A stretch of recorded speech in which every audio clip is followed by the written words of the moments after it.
Putok na po ang balita at saka panawagan ng matitinong congressman may pagmamahal at malasakit sa ating bayan para isalba ang ating bansa at pati ang kongreso. Excuse me, pero alam mo bakit? Gusto na ng mga congressman magpalit ng liderato.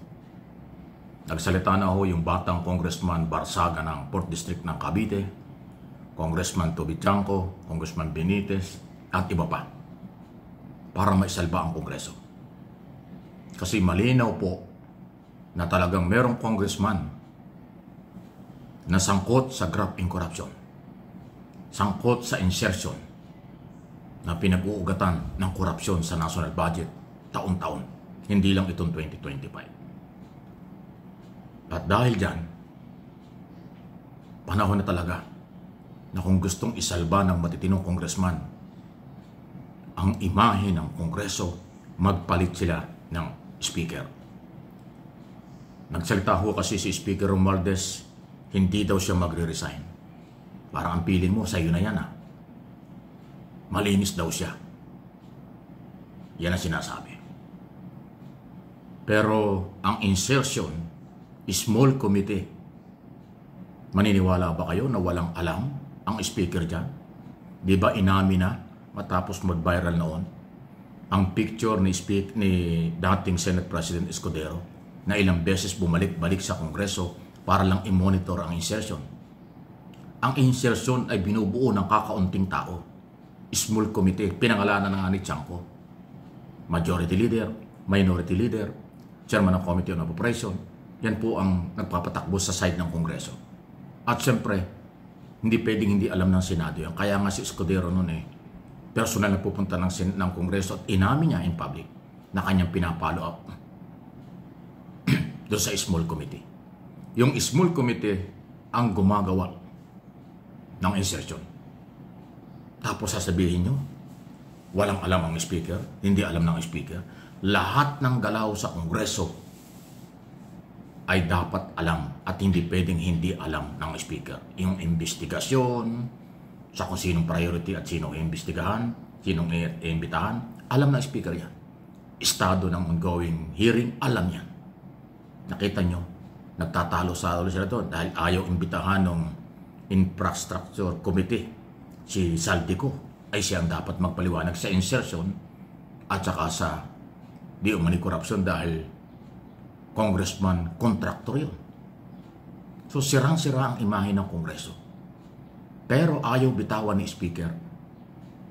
Mr. Speaker, kung mahal mo ang institusyon at mahal mo ang bansang ito, bitawan mo yan pansamantala o ipagkaloob mo sa iba para mabalik ang tiwala ng mamamayan dyan. Bilyon-bilyon ang ginagastos ng mamamayan sa ating Kongreso. Kayo naman mga congressman, manindigan kayo. Huwag kayong paggamit. Huwag niyong pagtakpan ang mga nangyari. Dilat na ang katotohanan, lutang na.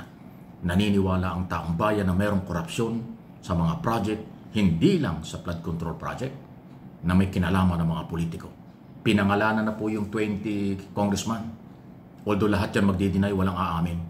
Hindi ko naman sinabing 100% na ang sinabi ni Diskaya ay totoo, pero meron ng pinangalanan. At sinasabi ng iba, resibo. Natural, walang resibo yan. Ang may resibo ay yung kontraktor. Ano yung kontratang kinuha? Magkano ang tinanggap na kabayaran?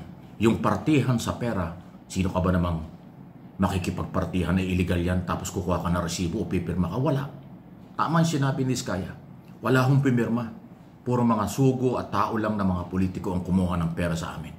At inire-record ko lang kung sino at anong opisina ang kumuha ng pera. Yun na yung ebidensya.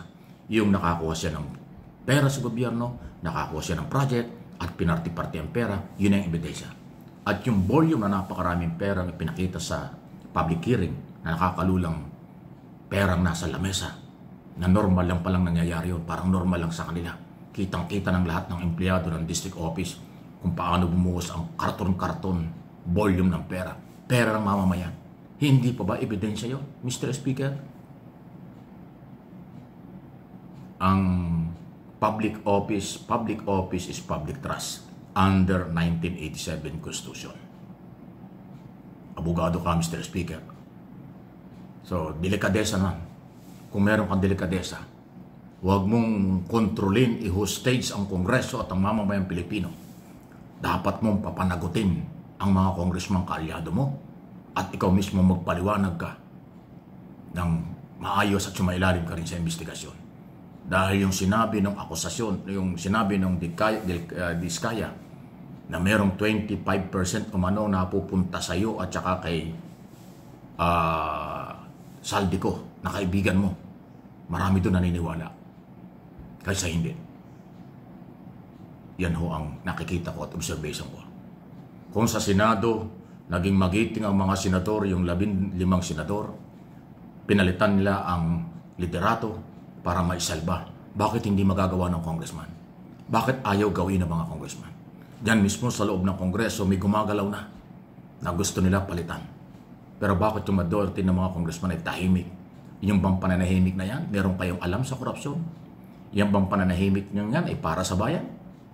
O yung pananahimik niyan ay para sa inyong interest lamang? Na pag malapit kayo sa speaker, nakakakuha kayo ng maraming project at pera at posisyon sa Kongreso. Hindi naman yan para sa bayan. Huwag niyong kalimutan, ang House of Representatives ay House of the People. Kinatawan kayo ng bawat distrito sa buong Pilipinas at kinatawan kayo ng marginalized sector under party list law. Yan po yung inyong trabaho. At kami ang nagpapasweldo. Pumutok na po na naniniwala ang majority ng mga Pilipino mayroong korupsyon sa mga project. Dahil nakita na po ang ebidensya. Ebidensyang palpak ang project, ebidensyang nawawala ang project, ebidensyang nabayaran ng gobyerno ng 100%, pero nang tingnan, wala naman yung project. Ano pa bang ebidensyang hinihintay nyo? At yung kasalukuyang investigasyon, although in aid of legislation yan sa Kongreso, ay bahagi na ng pagtatakip yan. Hindi lalabas ang katotohanan yan. Kasi yung involved sa insertion at yung mga congressman ayaw nyong iharap sa investigasyon. Ayaw nyong ilagay sa hearing eye to eye, face to face mula sa mga kontraktor at saka district engineer at yung mga politikong pinangalanan. Kung may delikadesa, dapat umaalis kayo sa pwesto. Ngayon, kung ayaw nyo umalis, masasabi ko, aking opinion, kapit to ko kayo kasi maraming pera kapag may posisyon. Pag nasa gobyerno at nasa posisyon, maraming pera. Pero yung nasa posisyon at maraming pera para maglingkod sa bayan, kalokohan yun. Hindi na totoo yun sa kasalukuyang sitwasyon. Pera at kapangyarihan na lang, saka na lang ang bayan. Yan ang aking opinion.